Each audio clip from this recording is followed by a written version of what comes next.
toutes, et tous mes voeux à chacun pour l'année 2025 qui soit la meilleure possible. D'abord, merci à Léonard Brodieu d'avoir coordonné ce numéro des Annales des Mines sur l'avenir des plastiques et à tous ceux qui y ont participé, dont plusieurs sont autour de la table. Nos échanges seront animés par ces soins et nous entendrons dialoguer Henri Bourgeois-Costa de la Fondation Tara Océan, Jean-Yves Daclin, directeur de Plastique Europe pour la France, Célia Renesson du réseau PAC et l'Emploi, Roland Marion, directeur de l'économie circulaire à l'ADEME, et Xavier Chastel, directeur général du groupe Fonilia, pour nous éclairer sur ce sujet avant de répondre aux questions qui seront posées par les participants dans cette salle et aussi à distance. Il suffit de l'indiquer quand vous écrivez sur Webex. Je passerai la parole à ceux qui posent des questions à la fin. Je remercie également Daniel Boula, secrétaire général adjoint des Annales, et à qui nous devons la qualité formelle de ce numéro et d'avoir rendu cette réunion techniquement possible. Avant de passer la parole à Léonard Brodieu, il nous soit permis de dire juste deux mots des raisons qui ont conduit à produire ce numéro dans la série Responsabilité et environnement des Annales et à organiser cette table ronde. D'abord, les plastiques ont connu, en particulier depuis la Seconde Guerre mondiale, une explosion considérable, en volume comme en sorte de matériaux. On a ainsi multiplié leur production par environ 250 et ils sont partout, le BTP, les industries, dont les textiles, les transports, l'alimentation, la santé, le numérique, le sport, les jeux, les emballages de toutes sortes.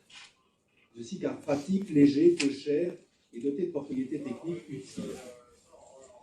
Simultanément, il est apparu qu'ils créaient aussi des nuisances croissantes par leurs déchets. Micro- et nanoplastiques dispersés et polluant les sols, les mers et les océans, atteintes induites à la santé des animaux et des humains, pollution des eaux, des charges sauvages. Le programme des Nations Unies pour l'environnement évalue le coût annuel de l'ensemble de ces externalités négatives entre 294 et 460 milliards de dollars. C'est tout de même beaucoup d'argent. Face à ces risques avérés de nuisance, des réactions sont apparues à divers niveaux, international, européen, national et local, qui toutes s'articulent à des degrés divers autour de trois grands objectifs: réduire la production et la consommation des plastiques, recycler et gérer les déchets. Pour chacun de ces objectifs, des leviers et des mesures sont proposés. Il y a des solutions techniques, par exemple sur les plastiques biosourcés, visant à réduire une part des pollutions de la vie.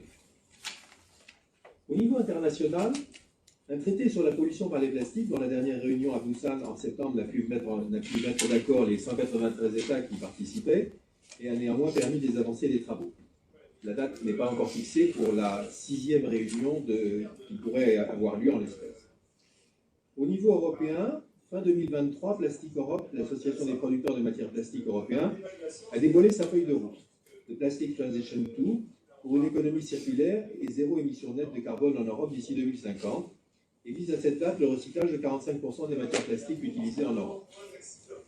En France, au niveau national, la loi AGEC du 10 février 2020 a fixé un objectif de fin des emballages plastiques à usage unique en 2040, et à des niveaux locaux s'organisent également des dispositifs de collecte et de lutte contre la pollution plastique.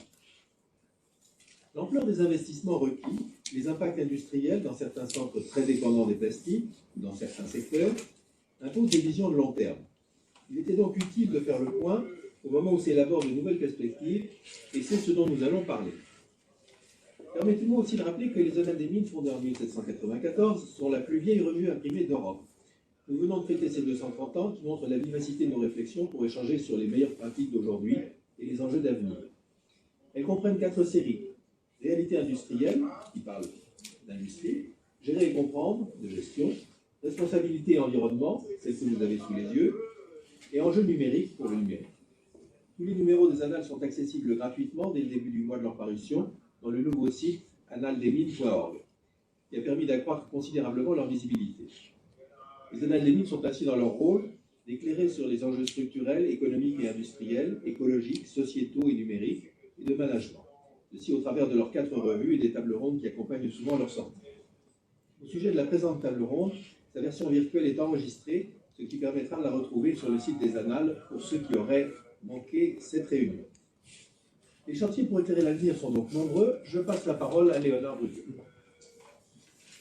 Merci Grégoire pour cette introduction préalable que je compléterai assez peu, puisque je vais déjà partager certains chiffres.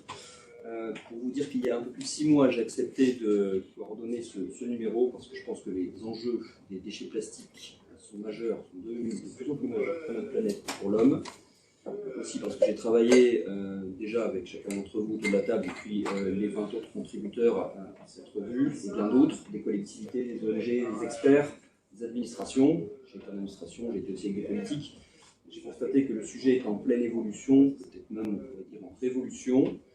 Et quand les Annales m'ont proposé de coordonner ce numéro avec un titre, c'est pas moi qui l'ai choisi, il s'appelle La fin des plastiques sous forme de questions, j'ai d'abord été un peu surpris. Puis j'ai trouvé que c'était particulièrement adapté de pouvoir se poser cette question. D'abord parce que le simple fait de se poser cette question de la fin des plastiques, c'est déjà une prise de conscience qu'on a un problème, qu'on est face à un constat qui est révélateur du fait qu'en 50 ans, les plastiques ont pris possession de tous nos objets du quotidien. C'est 50 ans, c'est moins que la vie d'un homme. Ça veut dire que pour certains d'entre nous, presque compris, quand j'étais petit, il n'y avait pas tant de plastique que ça dans les produits, que maintenant c'est vraiment partout. On a maintenant déjà 200 millions de tonnes de déchets plastiques ou microplastiques dans les océans. Henri ne présentera ça plus que moi. Que la production de plastique a été multipliée par 20 en 50 ans et que ça continue de s'accélérer avec les pays, l'évolution du niveau de vie dans les pays qui étaient hier en voie de développement. Et malgré cela, on continue de recycler et réincorporer trop peu à l'échelle mondiale aujourd'hui, avec à peine 10% de déchets plastiques recyclés et réincorporés à l'échelle mondiale. Je parle pas de la France, qui est un peu meilleure, mais pas beaucoup mieux. Alors la question de la fin des plastiques, c'est aussi une question, je pense, des solutions. C'est ce qui est abordé dans cette revue. L'homme a mobilisé son génie pour développer tout un tas de technologies de tri, de collecte, de recyclage à des niveaux moléculaires, en s'appuyant aussi sur l'intelligence artificielle. C'est aussi la question des alternatives au plastique qui se pose avec le réemploi entre le plastique, le réemploi d'autres types de matériaux, d'autres matériaux à la place du plastique, la réduction aussi du plastique avec nos modifications d'usage. Et parfois, on oppose ces deux visions, celle de la collecte, du tri, du recyclage, celle des alternatives du réemploi, celle de la réduction. En ce qui me concerne, j'ai la conviction que les deux sont complémentaires, mais chacun pourra être juge et avoir son avis sur cette question-là. En tout cas, à nous collectivement de choisir parmi toutes les options qui sont possibles, qui commencent à émerger aujourd'hui et qui continueront de construire, qu'on continuera de devoir construire, en évitant les impasses. J'espère qu'on aura Roland Marion de l'ADEME qui, avec l'expertise, viendra nous expliquer en quoi parfois on peut tomber dans des impasses, et c'est pour ça qu'il faut être prudent et s'appuyer sur l'expertise. Et c'est pour ça qu'à ce titre, je vous invite à lire ou à relire les 25 articles de cette revue, car une chose me paraît certaine, c'est que le choix de l'inaction ne me paraît pas être une option. Je crois que je cite quelqu'un, mais je ne sais plus qui en la matière, quelque chose de cet ordre-là. Et pour commencer cette table ronde, je propose de laisser la parole à Henri Bourgeois-Costa, qui est de la Fondation Tara Océan et qui va nous parler de l'impact des plastiques sur les océans et l'environnement, et peut-être plus largement. Henri. Merci beaucoup. Merci tout d'abord pour cette invitation et ce temps de parole. Merci de m'accorder ces 2 heures pour faire un bilan sur les enjeux environnementaux par de ces 2 minutes. Excusez-moi, pas 2 heures. Il faudrait bien plus de 2 heures d'ailleurs pour faire l'ensemble du bilan des connaissances qu'on a aujourd'hui accumulées sur ces enjeux de plastique. Pour bien comprendre cette problématique des plastiques, il faut remonter à son origine, à l'origine de sa prise de conscience, qui est océanique. Donc on est tout à fait légitime pour en parler. Ça date de mon année de naissance, 1972, il y a plus de 50 ans, la découverte par 2 océanographes dans la mer des Sargasses, dans le Gyre Atlantique Nord, d'une concentration anormale de macrodéchets de plastique. Il faudra à peu près 20 ans pour que ce sujet devienne un sujet un peu plus fort et un peu plus médiatisé, notamment l'intervention d'un activiste Moore qui, en relation avec plusieurs scientifiques, va découvrir le Gyre du Pacifique Nord, le fameux 7e continent. Je dis le fameux 7e continent parce qu'en fait, notre vision de la problématique des plastiques est complètement conditionnée jusqu'à aujourd'hui par cette expression qui pourtant a été contestée par son inventeur Moore lui-même, quelques années à peine après l'avoir prononcé, constatant tout ce que ça véhiculait de faux. D'une part, l'idée d'une concentration extrême que de gros déchets, et puis d'un continent, quasiment quelque chose sur lequel on pourrait marcher. La réalité, elle est bien plus complexe que ça. Ces déchets, ils sont à la fois des macrodéchets, ils sont évidemment concentrés par les gyres océaniques, mais ils sont également sous la forme de micro et de nanodéchets, mais également partout ailleurs dans les océans. Ils ne sont pas qu'en surface, ils ne sont pas que là où les navigateurs les voyaient, mais ils sont également dans la colonne d'eau, ils sont également dans les fonds marins. Et ils ne sont pas présents que sur ces deux gyres-là, ils sont présents absolument partout sur la planète. C'est ce qu'a dévoilé d'ailleurs, ce qu'ont dévoilé les missions Terra Pacifique pour le Pacifique et puis Terra Arctique sur les concentrations très importantes de micro- et nanoplastiques dans les océans arctiques et antarctiques depuis. Alors, quels sont les problèmes que posent ces plastiques dans les océans? Il y a un problème physique de la présence du déchet, indéniablement. C'est l'enchevêtrement, la mort par étouffement. Alors, ça pourrait paraître anecdotique, ça pourrait paraître la chose de quelques écolos barbus en mal de protection de petites fleurs et de petits oiseaux, mais on parle quand même d'1 million à 1,5 million d'oiseaux qui périssent chaque année de ce fait-là, d'environ 200 000 mammifères marins. Et donc, le sous-estimer serait sous-estimer le rôle important de ces grandes espèces dans le fonctionnement des écosystèmes marins. Ça, c'est une première chose qui est importante. La deuxième chose, c'est que ces plastiques-là, ils ont également une présence sous forme de micro et de nano. Et la forme de micro a des interférences avec le fonctionnement des écosystèmes qui est bien au-delà de l'enchevêtrement ou de l'étouffement. Substitution d'alimentation, vous imaginez bien qu'en se nourrissant de plastique, on ne le croit pas beaucoup, et puis véhicules de toxiques, qui sont les toxiques du plastique et les toxiques présents dans l'environnement qui s'agglomèrent sur ces microplastiques. Des éléments qui ont été extrêmement documentés scientifiquement aujourd'hui. Et puis par-delà, en simple support, ces micro-nanos vont avoir des interférences dans les écosystèmes en favorisant telle ou telle espèce de la microfaune bactérienne et virale.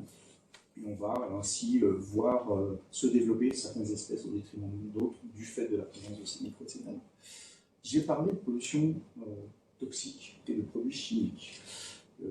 En fait, toute la difficulté de cette prise de conscience liée à une présence dans les océans, c'est qu'on a mis très longtemps à se poser la question de la nature de ces déchets, et ces images un peu chocs d'espèces enchevêtrées, étouffées, ont masqué une grande partie de la problématique des plastiques. Une grande partie de la problématique des plastiques, elle a mis finalement jusqu'aux années 2020 pour se frayer un chemin dans la prise de conscience collective, et en tout cas la prise de conscience politique. Il y avait un sujet qui n'était pas que un sujet de déchets. 16 000 molécules chimiques sont aujourd'hui inventoriées faisant partie de la fabrication, de la dégradation ou s'étant agglomérées au plastique. Parmi ces 16 000 molécules chimiques, on en connaît un petit tiers en matière d'écotoxicité, et sur ce petit tiers, les 2 tiers, voire 3 quarts, ont des effets délétères sur le vivant. Ça donne des perspectives, évidemment, qui sont tout autres qu'une simple question de présence ou d'abondance de déchets dans l'environnement. Mais une question de présence et de véhicules de toxiques tout au long de la chaîne de vie du plastique, puisque certains de ces toxiques sont inhérents à la fabrication même des produits. Derrière, une prise de conscience également croissante sur l'impact de ces plastiques sur le climat, d'une part parce que ce sont des matières qui sont issues pour l'essentiel, pour pas dire la quasi-totalité, de la transformation de produits pétroliers, du charbon, du gaz, même aujourd'hui d'ailleurs, aussi complet, et que, en fait, il y a évidemment des émissions, c'est ridicule de contester des émissions carbone de la production, mais il y a également des émissions carbone qui sont moins connues, qui sont plus complexes, qui sont la dégradation de la pompe carbonique du vivant. Le carbone, ce ne sont pas que de la comptabilité, ce sont aussi le carbone biologique.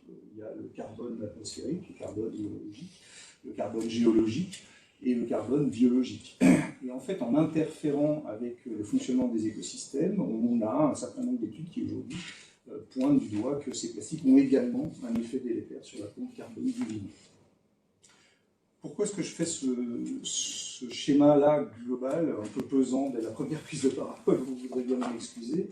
C'est tout simplement parce que ça pose la question de la protection des océans et de la protection du vivant face à la pollution plastique dans des termes qui sont tout autres que ceux de la simple question de la présence des déchets qu'il faudrait éviter dans l'environnement.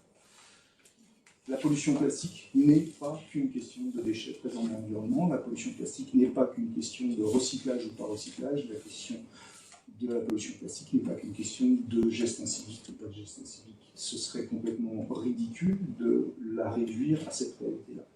La production plastique est une question de masse très importante, de matériaux qui sont fabriqués à partir de molécules pour certaines et nombreuses toxiques pour l'environnement et pour le vivant, qui ont des effets sur le climat et qui, lorsque les produits finissent dans l'environnement, ont également des conséquences physiques sur le fonctionnement des écosystèmes. C'est cette globalité-là, aujourd'hui, qu'il nous faut prendre en compte pour pouvoir apporter des solutions à cette crise des océans, mais pas que des océans. Les océans ne sont qu'un des écosystèmes de notre planète, et leur santé dépend complètement des autres écosystèmes.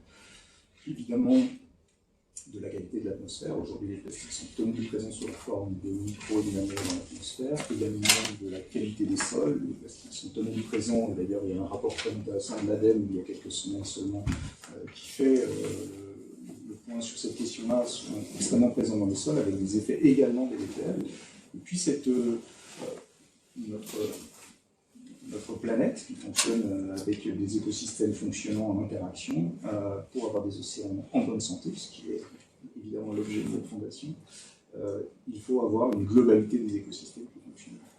Donc la question aujourd'hui n'est pas celle de la fin des plastiques pour l'interrogation. La fin des plastiques tels qu'on les connaît, des plastiques tels qu'on les connaît aujourd'hui, elle est sonnée déjà largement.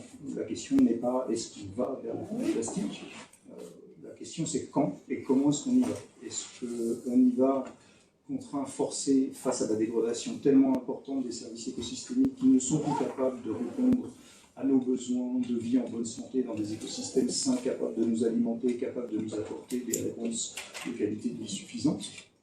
Ou est-ce qu'on y va en traînant des pieds, en trouvant des mauvaises solutions, en attendant le plus possible, le plus tard possible? Ou est-ce qu'on y va, à contrario, de façon complètement intelligente, collective, réfléchie, ayant intégré à la fois les enjeux économiques et la nécessaire mutation des secteurs économiques qui sont impliqués pour avoir une vision globale de cette problématique-là. C'est par la vision de la Fondation Tara Océan. C'est une vision qui aujourd'hui a fait son chemin très largement dans les instances internationales. On a parlé de ce traité international sur le plastique. Aujourd'hui, 9 pays s'opposent fermement à ce que l'on trouve une solution systémique et globale. 9 pays pétroliers, non démocratiques, face auxquels plus de 100 pays ont déjà acté que la seule solution globale devait impliquer une réduction drastique de l'usage des plastiques. Alors une réduction drastique de l'usage des plastiques, c'est évidemment plus facile à dire qu'à faire, ça j'en suis tout à fait d'accord, mais en même temps pas tant que ça. Vous l'avez évoqué, je suis hélas un peu plus vieux que vous. Donc moi j'ai connu une période où il y avait encore moins de plastique, et dans le cadre de ces négociations, dont l'objet est aussi la protection des océans, hein, rappelons-le, dans le cadre de ces négociations, 2 pays ont posé un chiffre comme une ambition un peu coup de poing pour provoquer la réflexion, qui est un objectif de 40% de réduction de la production mondiale à l'horizon 2040. Folie, diront certains. 40% de réduction de la production à l'horizon 2040, c'est pas revenir à la production des années 70, c'est revenir à la production de 2017. Quand j'avais, moi, une vingtaine d'années, on consommait 10% des plastiques. Donc la réduction des plastiques, ce n'est pas un horizon non désirable, ce n'est pas la fin de nos économies, c'est le fait de se remettre en ordre pour avoir un environnement sain qui respecte les océans et qui respecte nos économies, puisque, rappelons-le, aujourd'hui, les plastiques ont également des coûts sur les économies, sur leur durabilité, évidemment, puisque ce serait assez fou d'imaginer que nos économies soient décorrélées du fonctionnement de l'environnement et du fonctionnement de notre planète. Et pour ça, je vais revenir à ma spécialité qui est l'économie circulaire et rappeler ce que disait Kenneth Boulding en 1966, qui était croire en une économie en croissance permanente, consommatrice de plus en plus de ressources, dans un monde de ressources limitées, ne peut être que l'œuvre de fous ou d'économistes. Donc, il est professeur d'économie à Cambridge. Merci Henri. Merci Henri.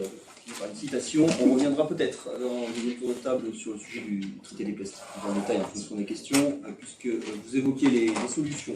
Je passe la parole à Jean-Yves Daclin de Plastic Europe, qui va nous parler des solutions, de la vision de la filière industrielle, de la plasturgie et du recyclage en particulier, mais j'ai compris aussi pas que du recyclage dans votre panel de solutions. Je vous laisse la parole, Jean-Yves. Merci également pour cette invitation et cette opportunité d'échanger. Alors absolument, je vais vous parler moi, de la vision européenne des producteurs de résine plastique européens. On va se concentrer donc sur l'Europe. Évidemment, on est tous bien conscients que le problème de la pollution plastique, c'est un sujet majeur et on aura certainement l'occasion d'en reparler ultérieurement. Vous le savez aussi, c'est un problème essentiellement lié à des économies en développement qui n'ont pas d'infrastructure de gestion des déchets très bien structurée. L'Europe, elle, représente une part beaucoup plus faible de la pollution plastique par rapport aux autres pays en développement. On estime, d'après les chiffres de l'OCDE, que l'Europe représente à peu près 15% de la consommation de plastique dans le monde et environ 3% de la pollution et des rejets dans l'environnement. Alors, tout n'est pas parfait en Europe, évidemment. On a encore beaucoup de progrès à faire et beaucoup de choses à améliorer pour éviter.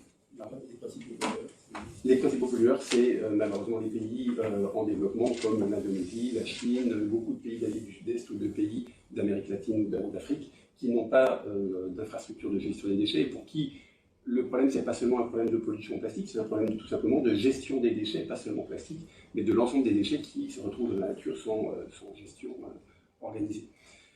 En Europe, donc, on a aussi bien sûr beaucoup de progrès à faire en matière de pollution plastique, mais on a évidemment beaucoup d'avance sur les pays en voie de développement. Et pour aller au-delà de ces sujets, on a voulu également regarder des enjeux de décarbonation et de circularité, qui sont des enjeux importants pour l'Europe. Et on a, avec l'ensemble des producteurs de résine, commandité une première étude en 2022 qui a été faite avec un cabinet indépendant et qui était dirigée par une équipe très pluridisciplinaire avec à la tête un ancien vice-président de la Commission européenne et également ancien Premier ministre de Finlande, avec des universitaires de différentes universités, en particulier l'université de Maastricht, avec des politiques, députés européens, membres de la Commission européenne, et puis bien sûr des industriels et des ONG, pour essayer d'avoir un panel vraiment le plus large possible et d'essayer de voir où on pouvait se projeter à l'horizon 2050 en termes d'ambition maximale de décarbonation pour arriver à la neutralité carbone et également de circularité. Et donc il n'y a pas de solution miracle, il y a un ensemble de solutions. Et ce que je vous propose, c'est de détailler la feuille de route de Plastics Europe qui reprend les conclusions de cette étude de 2022 et qui les a, donc se les a appropriées. Donc si vous voulez, ce que je vais vous présenter, c'est à la fois l'engagement des producteurs de plastique européens, mais c'est également, de notre point de vue au regard de cette étude indépendante, l'ambition maximale possible pour décarboner notre industrie. Alors j'ai pour ça une slide que je vais présenter, si vous pouvez la partager, qui montre comment la production de plastique peut évoluer en Europe à partir de la production, de la consommation de plastique peut évoluer à partir de la situation actuelle en partant de 2021 pour arriver à la circularité maximale à l'horizon 2050.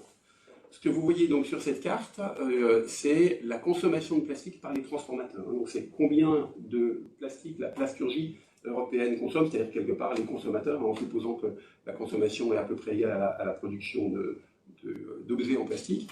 Vous voyez qu'aujourd'hui, si on se place à gauche, en 2021, on consomme à peu près 57 millions de tonnes de plastique en Europe, et 88% de cette production est d'origine fossile. Donc on a seulement 12% de plastique qui sont circulaires, essentiellement issus du recyclage. C'est les 5 millions de tonnes que vous avez dans la partie vert foncé, du recyclage mécanique, puisque c'est aujourd'hui à 99% la technologie qui est utilisée pour recycler les plastiques. Et puis un tout petit peu, à peu près 2%, un peu plus de 2%, de plastique issu de la biomasse, qui eux aussi, évidemment, sont plus vertueux, puisque, et Roland Marion aura l'occasion d'en reparler tout à l'heure, je crois, ils ont évidemment un bénéfice carbone important.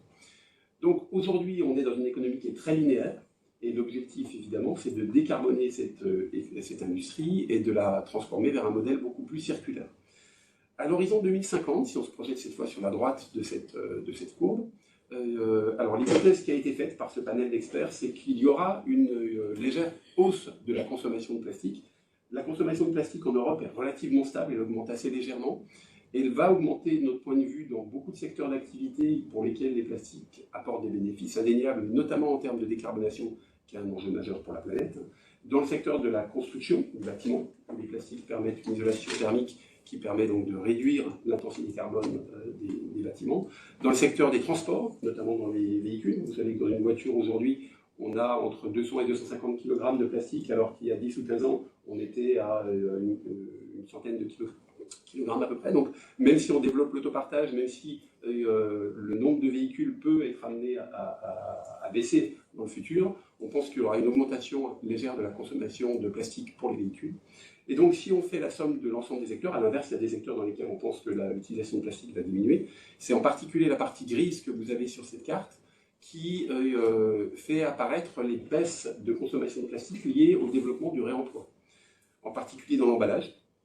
On est convaincu que l'emballage à usage unique va diminuer très fortement au niveau européen et que beaucoup de solutions d'emballage à usage unique en plastique vont être remplacées soit par de l'emballage réemployable en verre, soit par de l'emballage réemployable en plastique, c'est tout à fait possible aussi, soit par d'autres solutions, mais ça va conduire à une baisse assez importante de la consommation de plastique par rapport à une trajectoire qui serait d'à peu près 1% de croissance par an, selon ces projections, si on ne changeait rien. Donc au global, après cette réduction que vous avez en gris sur ce graphe, on a une consommation de plastique qui serait de l'ordre de 65 millions de tonnes à l'horizon 2050. On n'arrivera pas à produire la totalité de ces plastiques sans utiliser de ressources fossiles. Ce que vous voyez sur la partie vert clair en bas, c'est qu'il resterait à peu près 35% de plastique issu des fossiles. Donc on aura encore besoin de pétrole ou de gaz en 2050 pour assurer la demande en produits plastiques européenne. En revanche, on peut avoir une demande qui soit beaucoup plus circulaire, puisqu'on passerait de 88% fossile à 35% fossile. Et pour cela, on va développer très fortement le recyclage. Alors d'abord, le recyclage mécanique, c'est la partie vert foncé, où vous voyez qu'on multiplie par 3 le recyclage mécanique entre 2021 et 2050. On passe de 5 millions de tonnes de nouveaux plastiques issus du recyclage à 15 millions de tonnes. On n'aura malheureusement pas la possibilité d'aller beaucoup plus loin parce qu'il y a des limites au recyclage mécanique, notamment en termes de qualité sur les produits qui sont fabriqués et en termes de capacité de décontamination de produits qui ont pu être souillés par les contenants, par les contenus qu'ils ont emballés, par exemple. Donc on aura besoin d'autres technologies. En bleu, vous avez les projections de développement du recyclage chimique, qui aujourd'hui est pratiquement inexistant, qui est en train de se développer et qui pourrait représenter environ 12 millions de tonnes à l'horizon 2050, c'est-à-dire un peu moins de 20% de la demande. Donc si on fait la somme du recyclage mécanique et chimique, on retrouve les 45% que vous évoquiez en introduction, sauf que je précise que ce n'est pas 45% de plastique recyclé, ce ne sont pas des déchets plastiques recyclés, c'est 45% de la demande nouvelle qui est assurée par du plastique issu de recyclage. Pour arriver à ça, on aura besoin de recycler beaucoup plus de plastique. L'hypothèse qui a été prise dans cette étude, c'est qu'environ 70% des déchets plastiques seraient envoyés au recyclage. Évidemment, c'est une hypothèse qui peut être agitée et qui sera ajustée dans le futur. On peut considérer qu'elle est pessimiste, on peut considérer qu'elle est optimiste. Ça nécessite évidemment de mettre en place de nouvelles filières de collecte, de tri, de faire en sorte que le consommateur trie mieux ses déchets. Aujourd'hui, on est au niveau européen autour de 30-35%. Donc passer à 70% en 2050, c'est multiplié par 2. Si on arrive à faire mieux, tant mieux, ce sera beaucoup plus de gisements pour recycler le plastique. Mais dans les projections de ce panel d'experts, dans le consensus établi, il semble difficile à l'horizon 2050 d'arriver à plus qu'autour de 45% de plastique nouveau issu du recyclage. On aura besoin, pour continuer la décarbonation également, d'autres technologies, en particulier les plastiques issus de la biomasse. On pense que ça pourrait représenter à peu près 20% également de la demande, à peu près 11 millions de tonnes, c'est la partie en rouge sur ce graphe. Et puis, des technologies émergentes qui aujourd'hui existent déjà, mais à l'échelle très limitée, c'est la capture de carbone pour fabriquer des plastiques. Alors ça, c'est évidemment idéal. Si on arrive dans le futur à développer ces technologies, on pourra décarboner l'atmosphère. Ça existe déjà en Autriche, par exemple, où une usine vient capter des fumées industrielles de monoxyde de carbone ou de dioxyde de carbone pour fabriquer du polyuréthane. Alors aujourd'hui, c'est quelques milliers de tonnes, ça reste limité. À l'horizon 2050, on pense que ça pourrait représenter plusieurs millions de tonnes. Certains autres instituts, d'ailleurs, envisagent même des projections plus importantes que ça. Dans cette étude, on a été relativement mesuré et on pense que ce serait peut-être que de l'ordre de 5% de la demande à l'horizon 2050. Voilà, donc avec l'ensemble de ces différentes solutions, bien sûr la réduction lorsque des solutions meilleures existent, le réemploi, les différentes technologies de recyclage, les plastiques issus de la biomasse, les plastiques issus de la capture de carbone, encore un petit peu en 2050 de plastique issus de ressources fossiles, on arrivera à une économie qui sera net zéro du point de vue des émissions de CO2 et qui sera très largement circulaire, même si des progrès pourront se poursuivre également au-delà de 2050. Merci. Si ça vous convient, je propose du coup qu'on coupe le graphe. Bien sûr. L'occasion de le prendre en photo. même en ligne. Donc, vous disiez que l'Europe, certes, n'est pas le plus grand pollueur mondial, ceci dit, on montre un chemin, surtout celui qu'on promeut au travers des traités plastiques, donc il faut aussi montrer l'exemple. Je suppose que dans vos propos, là, il y a différentes hypothèses qui sont prises, qu'on peut challenger. D'ailleurs, on va peut-être commencer par challenger justement la version du réemploi. Celle-ci, renaissons.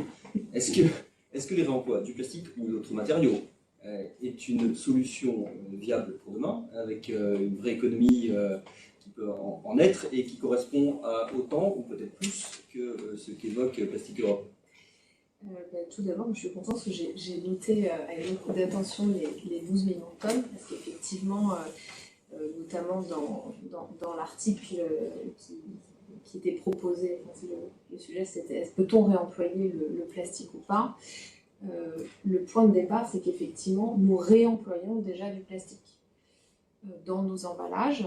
Alors nous, on s'est intéressé principalement au sujet de l'emballage parce qu'aujourd'hui, dans la production du plastique, et notamment en France, 40% se trouvent au niveau des emballages, et c'est aussi les emballages plastiques qui sont les moins bien recyclés. Pour donner les chiffres français, on est à un niveau de 23%.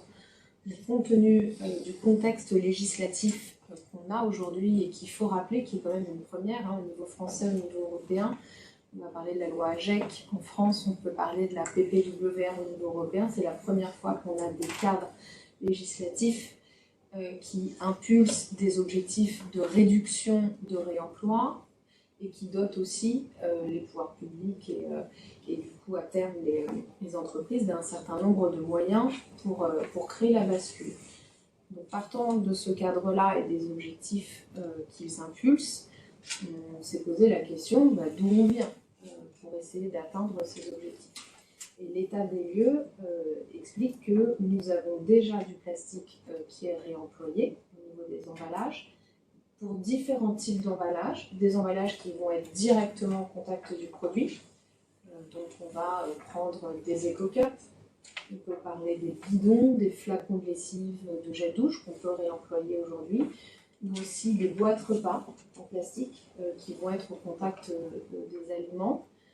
On va aussi avoir des boîtes de transport pour transporter, donc là on n'est pas en contact directement des produits, des palettes et des cagettes aussi pour transporter les fruits et légumes, donc c'est déjà une réalité, premièrement. Dans cette réalité, elle adresse des problématiques différentes, puisque parfois on a des emballages plastiques qui sont au contact du produit, parfois pas.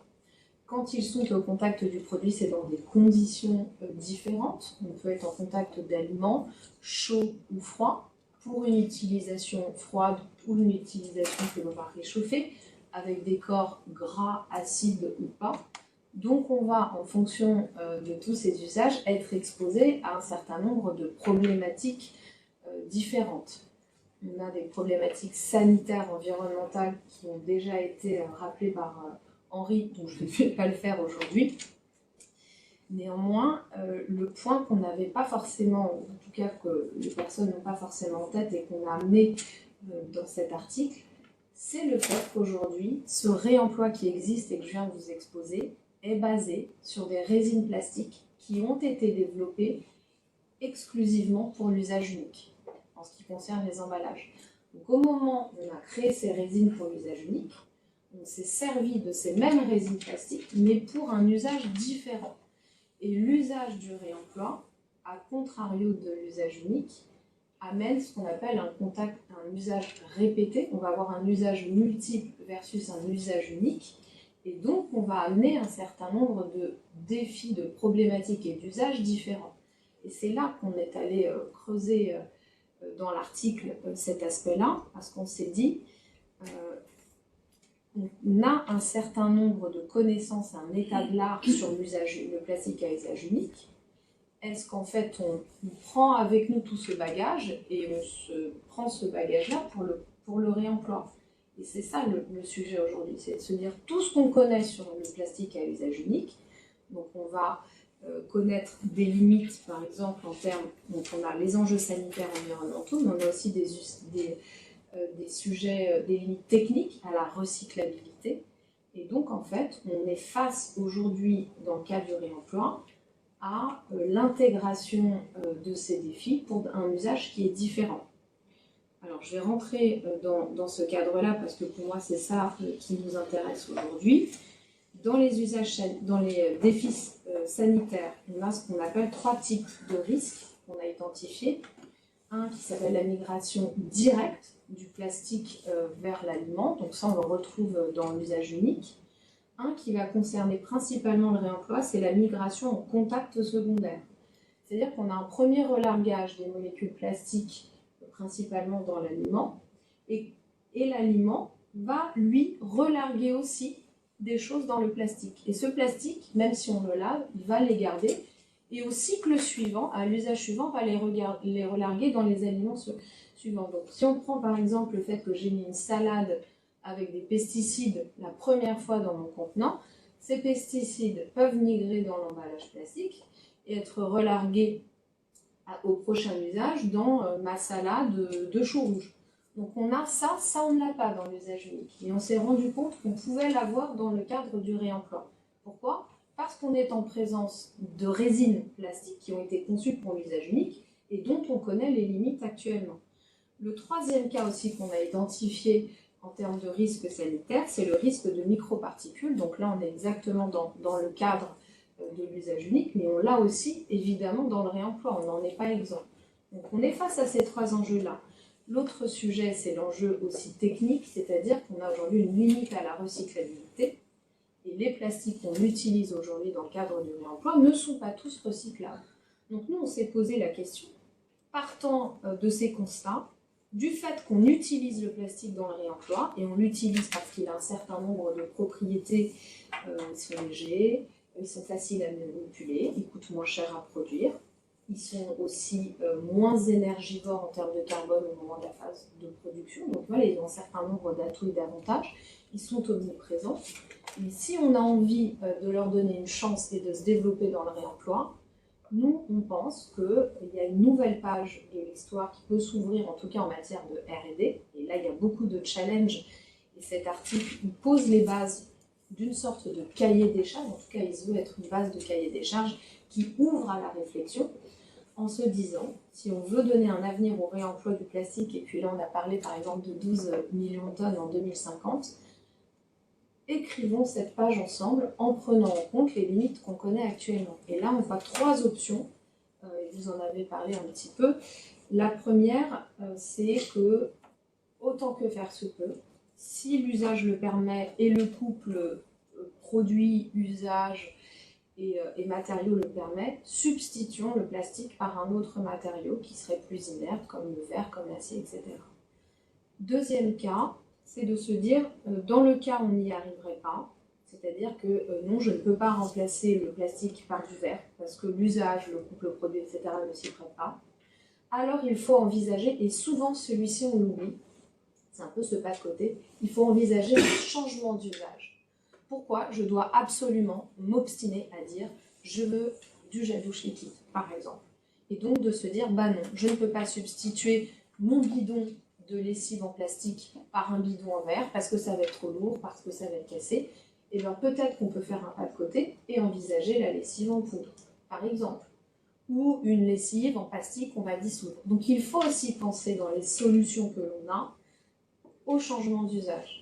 Et enfin, le troisième cas, c'est celui que je commençais à amorcer, c'est le cas de l'innovation, de la recherche et développement, puisqu'on a vu qu'on est parti, qu'on a développé le réemploi sur la base de résine qui n'était pas adaptée ni conçue pour le réemploi, et bien il est encore temps, moi je pense qu'il est encore temps, de se pencher là-dessus et d'inviter l'industrie du plastique, mais encadrée aussi par les pouvoirs publics, à se dire, est-ce qu'on peut aujourd'hui créer des résines qui répondent aux enjeux sanitaires, aux enjeux techniques, donc qui est le principe d'innocuité, le principe qui inclut le principe d'aptitude au contact répété et qui soit recyclable. Sachant que dans tout ce qui est notion de aptitude au contact répété, ce n'est que maintenant, depuis 2024, que la recherche se penche sur cette question de l'aptitude au contact répété. Et on a 2 études, notamment au niveau français et européen, qui commencent à étudier cet aspect-là en fonction des matériaux que l'on a aujourd'hui. Donc il y a un potentiel pour moi de déboucher notamment parce que les plastiques sont omniprésents, parce qu'ils ont voilà, un certain nombre d'usages. Et cet article invite à la réflexion, invite l'industrie du plastique, les entreprises et les pouvoirs publics à se pencher sur ces questions avec les 3 options qu'on a identifiées: substitution des matériaux, changement d'usage et recherche et innovation. Et dans ce dernier point, sous condition de respecter les 3 conditions que j'ai données: innocuité, aptitude au contact répété et recyclabilité. Et si on arrive à relever ces défis-là, eh bien effectivement, on a un champ des possibles intéressants qui s'ouvre. Voilà. Merci Célia. Je pense que ça soulève peut-être d'autres questions et on voit qu'il y a une grosse ambition. Vous êtes attendu au tournant pour les 12 millions de tonnes du projet de Plastique Europe, la vision que vous proposez. Il y avait une autre brique dans celle que vous présentiez dans l'ambition, c'était celle des plastiques issus de la biomasse. Certains appellent ça les bioplastiques. Ça pose la question de l'expertise dans la matière, parce que parfois il y a des avantages et des inconvénients. Il faut bien étudier avant de s'engager de manière trop massive dans une piste de solution. Célia évoquait d'ailleurs aussi le sujet de faire du réemploi avec des plastiques à usage unique, ce qui peut générer derrière des effets contre-productifs. D'où l'intérêt, je pense, d'avoir de l'expertise dans le scope des travaux. C'est l'idée notamment de l'ADEME, qui se défend comme expert, en tout cas expert de l'accompagnement de la transition écologique, qui revendique encore ces derniers jours, suite des discours budgétaires qui sont un peu agressifs envers l'ADEME. Justement, donc là, Roland Marion a travaillé sur le sujet des bioplastiques, mais pas que. Mais c'est l'illustration, je pense, de questions qu'il faut bien se poser en matière d'expertise avant de s'engager dans ce qui peut être des impasses. Donc, Roland, je te laisse la parole pour développer un peu les avantages et inconvénients, ce qui peut être une solution pour le bioplastique ou pas. Merci Léonard. Je voudrais dire déjà deux, 3 choses en élément de contexte général. La première, c'est qu'on a en fait assez peu de connaissances sur la présence de plastique ou de microplastique dans notre environnement. Donc on entend des choses que l'ADEME ne reprend pas parce qu'elle n'a pas la connaissance. Mais, par exemple, qu'il y aura plus de plastique dans les océans en 2050 en masse de poissons. C'est le 7e continent. Bon, en tous les cas, force est de constater que les études que l'on a pu mener, on retrouve du plastique évidemment dans nos environnements marins ou dans nos environnements fluviaux. On a réalisé une étude qui est plutôt en termes de recherche, développement ou d'innovation sur la présence de plastique dans les sols. Et on se rend compte que sur un échantillon plutôt limité, dans les sols agricoles, ce qu'on fait l'objet d'amendements organiques, qui est issu en fait de matières organiques qui a déjà eu une première vie, les premières analyses montrent que 75% des sols contiennent des microplastiques. Donc on commence à avoir, et c'est presque un peu sidérant de se dire que cette photographie elle est encore très incomplète et qu'on est simplement en train de la dessiner, une forme de connaissance sur la présence de plastique dans les milieux marins, désormais dans les milieux sols. On sait comment ça migre dans les sols, puisqu'on en retrouve à 30, 40 cm, c'est-à-dire des plastiques qui ont déjà plusieurs dizaines d'années. Et il nous manque dans cette analyse une brique qui est absolument fondamentale et sur laquelle nous, on veut continuer à travailler, en association avec d'autres établissements publics sans doute et des laboratoires de recherche qui font au cœur de nos compétences, qui est l'impact sanitaire en fait, de ces microplastiques dans notre environnement, un sujet qu'on connaît mal, même si on sait par l'analyse que dans les chairs, le sang, les selles, on a tous du microplastique dans notre corps. Voilà. Cette relation entre la présence de plastique dans l'environnement, sa migration et son impact sanitaire, on la connaît en fait plutôt mal. Je vois dans ce qu'a dit Plastique Europe, et c'est en fait un mouvement sans doute un peu général, qu'il n'y a pas vraiment de projection à l'horizon 2050 ou 2060 qui soit sur des diminutions drastiques d'utilisation de plastique dans le monde. Aujourd'hui, on est de l'ordre de 400 millions de tonnes d'utilisation de plastique dans le monde, et on se dit qu'en 2050-2060, au CDE, on aurait de l'ordre du milliard, on est plus d'1 milliard de tonnes de plastique utilisées dans le monde. C'est absolument terrifiant, vous l'avez dit, monsieur, dans l'appropriation, la connaissance générale du sujet du plastique dans le monde. Et on peut dire que ça peut être du plastique biosourcé, issu de carbone, issu de ce qu'on veut. Toujours est-il que ce plastique-là, à un moment donné, on va le retrouver dans notre environnement. On va le retrouver dans l'eau, on va le retrouver dans les sols, on va le retrouver dans notre corps. Et je pense que ce constat-là, il faut qu'on le partage parce que quand on parle de lutte contre le plastique, on ne parle pas que de la molécule qu'on pourrait produire différemment, on parle aussi de la molécule qui existe dans notre environnement et qui existe dans nos écosystèmes. Ensuite, je ne reviendrai pas sur ce que vous avez dit, Mme Renesson, qui est quand même, je pense, le cœur du sujet dont il faut qu'on s'empare. Il suffit de voyager un peu dans le monde pour s'apercevoir qu'on est très différents dans les différents continents sur cette question de l'utilisation du plastique. On a quand même du plastique qui, compte tenu de notre mode de vie, est utile à notre mode de consommation au quotidien et on ne peut pas poser les yeux dans cette salle ni ailleurs sans être inondé de plastique. Mais il y a encore des champs d'investigation absolument extraordinaires sur lesquels on pourrait aller et se dire ce plastique-là, à cet endroit-là, il est inutile. Le plastique à usage unique, évidemment, mais tout un autre cas d'usage de plastique, beaucoup d'autres cas d'usage de plastique qui sont des plastiques inutiles, compte tenu du fait qu'ils vont être en croissance et compte tenu du fait qu'en fait, on sait qu'on va vers une catastrophe qu'on n'arrive pas bien à l'identifier aujourd'hui en termes sanitaires, en termes d'écosystème ou de risque pour l'environnement. Il y a une première question qu'on peut se poser et qu'on s'est posée, et on pourrait même la dater de 2014 quand le cours du pétrole s'était effondré à des hauteurs proches de 30 € le pétrole, qui est, attention, le coût du recyclage, qui est lié à 80% sur le coût de la main-d'œuvre industrielle. Il devient complètement insupportable par rapport à un coût plastique et pétro-sourcé issu de pétrole, en fait. Si le cours du pétrole tombe, l'outil industriel qui est un outil de main-d'œuvre, un outil technique, devient complètement inopérant par rapport au coût du pétrole vierge. Et pourquoi 2014 ? Parce que le pétrole était tombé à ce moment-là à 30 € le baril, et qu'une grande partie de l'industrie du recyclage de cette époque-là, en Europe, et beaucoup moins en France et beaucoup en Europe, s'est effondré parce que simplement le modèle économique du recyclage ne fonctionnait pas. Et on n'est pas encore aujourd'hui sorti de cette distinction du modèle économique du plastique recyclé par rapport au plastique pétro-sourcé, parce que les deux sont en compétition, et l'arbitrage se fait sur des questions économiques. Donc on a inventé des dispositifs qui consistaient à accompagner les industriels de collecte et de recyclage du plastique, ce qui n'est pas suffisant s'il n'y a pas d'utilisateurs de plastique recyclé derrière.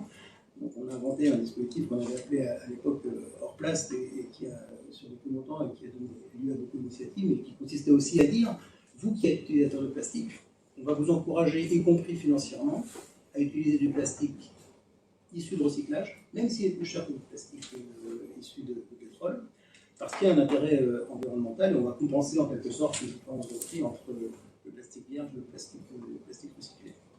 Et je pense qu'il faut qu'on ait en tête aussi que cette question d'arbitrage entre plastique pétro-sourcé et plastique recyclé, elle n'est pas fondamentalement dans le cœur de la réglementation ou dans le cœur des usages ou des mécanismes économiques, elle n'est pas fondamentalement ancrée. Et que donc on n'est toujours pas à l'abri, malgré des capacités de recyclage qu'on va développer, je parlerai du plastique sourcé, on n'est toujours pas à l'abri fondamentalement d'un renversement de marché qui ferait que le plastique recyclé viendrait en substitution de plastique pétro-sourcé ou de plastique vierge.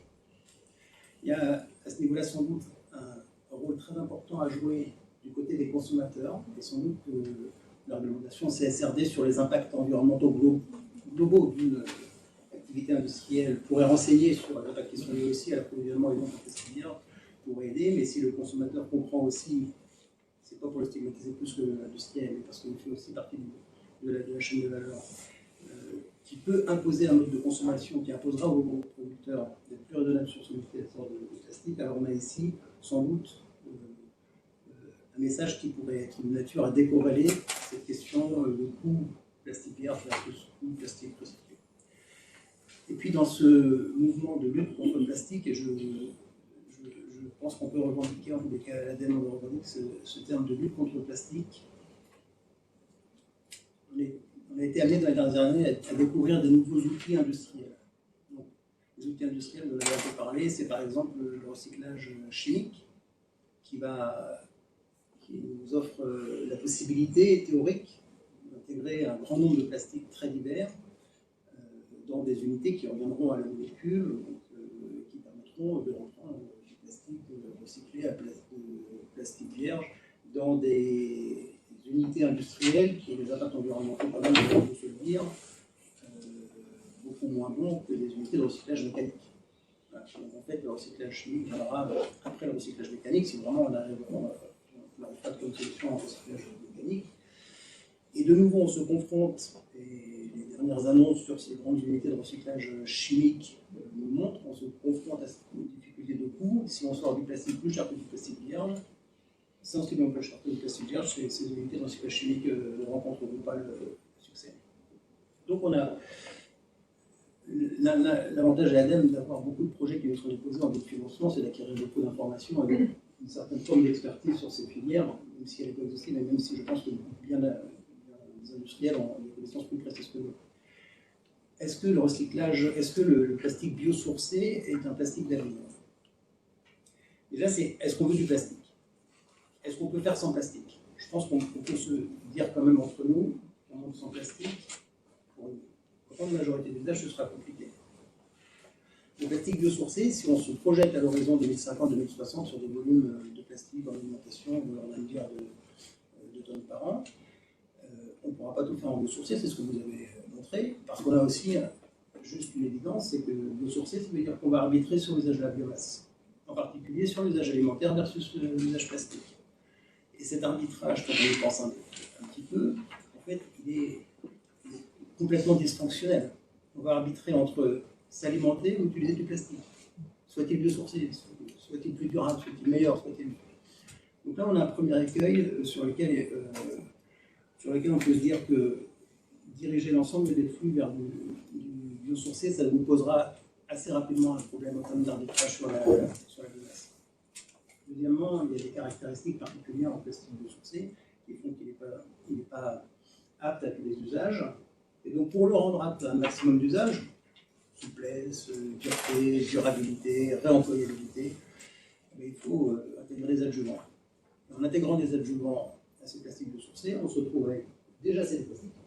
Et en plus, ils sont moins facilement recyclables, moins facilement biodégradables si on vend le rêve d'avoir un plastique biodégradable, ce qui est un rêve peut-être un jour atteignable, qui ne sont pas aujourd'hui mais qui sera peut-être un jour, à partir du moment où on y intègre des adjuvants, on se retrouve avec une matière multiple qui, dans le processus de cette dégradation dans l'écosystème de l'environnement, dans le sol, va faire perdurer une menace qui est celle de produits chimiques en réalité, puisqu'on parle de ça, de notre environnement.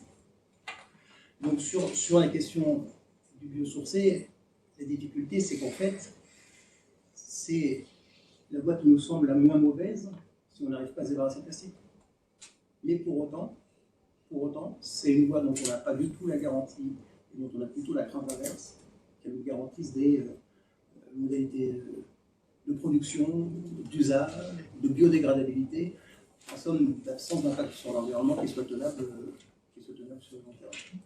Et puis, juste un tout petit mot pour revenir sur la question d'innovation, sur la question du réemploi, c'est une question qu'on se pose aussi, et on voudrait, à partir de la prochaine année, essayer de motiver les industriels pour découvrir, innover, et mettre sur le marché de nouvelles solutions de réemploi qui soient différentes, au sens où on va utiliser du plastique plus longtemps, qui soient différentes, plus tenables, plus réutilisables. Si on prend un gobelet dans un fast-food ordinaire qui est utilisé 10 fois alors qu'il contient 200 fois plus de plastique qu'un carton avec une micro-pellicule de plastique, on est passé à côté en fait de la cible. Plus basiquement, avec cette plastique, on a voulu réutilisable en multipliant la répétition par 5, mais si on ne les réutilise pas 5 fois, ça ne marche pas. Et donc, c'est une étude de l'ADEME qui fasse c'est planqué. C'est parce que le cabinet n'a jamais voulu la sortir. Il était bien passé. Bon, mais du coup, merci. Tu allé un peu plus loin que sur les bioplastiques en présentant des éléments sur l'arbitrage en matière d'économie des plastiques recyclés versus pétro-sourcés. Article peut-être qui manquait dans la revue sur l'économie de recyclage des plastiques. Je trouve intéressant. Je n'ai pas trouvé de fédéré ou de SRP pour faire ça, mais la prochaine fois, on pensera à toi. Peut-être en préemptant peut-être une partie de ce que pourrait nous dire Xavier Chastel, mais je pense qu'il le présenterait de manière assez différente, parce que je suis pas sûr qu'il présente ça sous l'angle de la lutte contre les plastiques. Et justement, Xavier Chastel, la transition des plastiques dans l'industrie, dans les territoires, vous avez une bonne vision de tout ça. Comment ça peut se faire, comment ça s'accompagne, vous en êtes où? Alors, je ne sais pas pourquoi vous dites que je ne m'inscrirai pas dans la lutte contre la pollution plastique. En tout cas, je voudrais remercier Roland pour son intervention empreinte de modestie. Ce qui m'a changé un peu de certaines interventions précédentes, parce que je pense que sur sur le sujet de la fin des plastiques, sur le sujet de la pollution plastique et son impact sanitaire, il faut être extrêmement modeste. On n'est qu'au tout début de la connaissance et donc dans mon exposé, je vais juste donner quelques chiffres, quelques données et revenir sur un certain nombre de déclarations un peu péremptoires qui m'ont un peu choqué. Le premier point que je voudrais dire, c'est que quand on parle de l'industrie du plastique, en fait, je suis pas absolument certain que les gens autour de la table sachent que c'est qu'industrie du plastique. Parce que quand je vous entends parler, en fait, l'industrie du plastique, c'est la chimie. Manque autour de la table les recycleurs, qui sont pour nous, qui font partie de l'industrie du plastique, hein, qui auraient très bien pu commettre un article, puisqu'on travaille très bien avec eux. Et au milieu, vous avez les plasturgistes. Et donc, il faut faire attention, en fait, quand on parle de position, de dialogue, de prise de position sur la fin des plastiques, la position des plasturgistes n'est pas forcément celle des chimistes, et pas forcément celle des recycleurs. Voilà, on peut avoir une position un peu différente. Si je reprends le schéma qu'a montré Jean-Yves, moi, je pense qu'il y a un gros manque dans le schéma tel qu'il a été montré, c'est la baisse de la production de plastique. Parce que, c'est pour ça que je vais peut-être vous surprendre, mais pour nous, il est absolument clair que dans le cadre de l'ensemble de ce que tu as montré, Jean-Yves, il est absolument possible de réduire une partie de la production, parce qu'on sait très bien qu'il y a des usages qui sont superflus. Il y a des objets à usage unique qui sont pas forcément utiles. Il y a des emballages qui sont inutiles. Voilà, donc nous on est tout à fait prêts à discuter de ces choses-là. Ça a été très bien fait au niveau européen dans le cadre des différentes directives, où il y a une liste des objets à usage unique qui sont maintenant interdits. Ça n'a pas été fait dans la législation française, hein, on se contente de dire les plastiques à usage unique, sans dire exactement de quoi il s'agit. Voilà, donc il nous semble que ce sujet-là doit pouvoir être abordé en toute transparence et on n'est pas du tout gêné par ce sujet-là. Les plasturgistes, c'est essentiellement des PME patrimoniales ou repris dans le cadre de spin-off par des cadres. Donc 87% en fait des plasturgistes en France sont des PME. Il y en a à peu près 10 qui sont des ETI, vous avez 2-3% qui sont des grands groupes. Donc à la tête de ces entreprises, qui sont de taille modeste, en fait vous avez des citoyens comme nous, qui sont complètement engagés dans la transition écologique et qui sont pleinement conscients de leurs responsabilités, qui ne cherchent pas à maximiser leur profit. Et donc j'ai été surpris en fait de la déclaration de Roland qui dit je ne suis pas complètement sûr qu'on ait atteint le point de non-retour en fait sur l'utilisation ou sur le développement du recyclage. Ben si, moi j'en suis complètement convaincu, parce que si vous interrogez les plasturgistes, ils sont conscients de leur devoir. On n'est pas aveugle face aux obstacles en ce qui concerne l'incorporation de matières plastiques recyclées, ne serait-ce que le prix, hein, le différentiel de prix entre la matière plastique vierge et la matière plastique recyclée. Mais nous, au niveau de Polyvia, on est la principale organisation professionnelle de représentation des plasturgistes, on est complètement convaincus que l'avenir du plastique passe par le recyclage. Si on n'est pas capable d'incorporer un maximum de plastique recyclé, la plasturgie n'aura pas d'avenir. Deuxième point, quand on parle plastique, en fait, c'est beaucoup de marché. Alors, à chaque fois que les ministres parlent du plastique, à chaque fois que les ONG parlent du plastique, en fait, je suis un peu gêné parce que, in fine, elles visent l'emballage plastique et encore pas tout l'emballage plastique, puisque l'emballage que vous voyez dans la grande distribution, vous utilisez tous, hein, les sacs en plastique, ce que vous utilisez pour conserver vos aliments, ça n'est que 50% des emballages. Il y a 50% des emballages qui sont des emballages industriels. Et donc le plastique, en ce qui concerne des emballages industriels, à ma connaissance, on aura beaucoup de mal à substituer un autre matériau parce que c'est pas fragile, c'est extrêmement résistant, c'est léger. Donc il faut bien, quand on parle d'emballage, il faut bien préciser de quel type d'emballage on parle. Ensuite, à part l'emballage, vous avez tout ce qui est bâtiment. Donc effectivement, dans le bâtiment, il y a l'isolation, mais il y a toutes les canalisations. Hein. J'espère qu'on ne reviendra pas aux canalisations en fonte. Enfin, si on parle de décarbonation, il me semble qu'il n'y a pas photo entre le plastique et la fonte. Vous avez 10% de l'usage du plastique qui est dans l'automobile ou la mobilité au sens large. Vous avez 8% qui est dans le médical. Donc faire fonctionner un hôpital sans plastique, ça va s'avérer extrêmement compliqué. Et puis quand on parle plastique, il ne faut pas oublier aussi que l'industrie du plastique, c'est les composites. Et donc le composite se développe notamment dans l'aéronautique, hein, puisque Airbus est en train de réfléchir pour son prochain monocouloir à utiliser du composite. Donc personnellement, je ne vois pas de fin du plastique dans certains nombres d'usages. Ça peut se discuter dans le cadre de l'emballage. Pour les autres usages, ça va s'avérer extrêmement compliqué. Quand on parle plastique au-delà des usages, on parle également de plusieurs matériaux plastiques. Hein. Si j'ai repris à peu près une liste, on n'est pas loin d'une centaine de matériaux plastiques différents.